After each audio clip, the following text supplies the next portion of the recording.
Penser l'Afrique par les Africains, cela passe par la connexion des énergies et des compétences. Objectif de l'organisation Africa 2.0 qui œuvre à l'échelle continentale. Le rendez-vous d'Abidjan permettra aux jeunes entrepreneurs d'avenir d'entrer en contact avec des leaders accomplis et mieux s'imprégner de leurs expériences. Une société est généralement constituée de 5% qui sont portés, de 90% que la masse porte et de 5% d'élites ou de leaders qui portent le reste.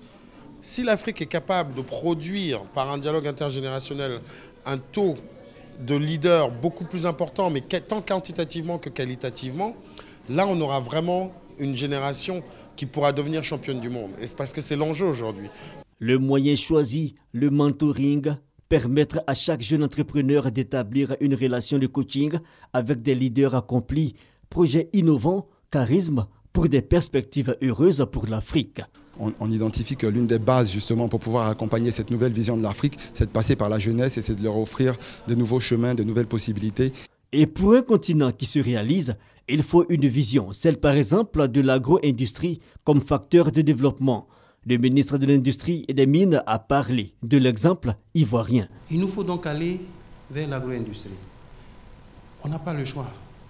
C'est une obligation. Pourquoi? Parce que en transformant, en ayant de la valeur ajoutée, d'abord on crée de la richesse.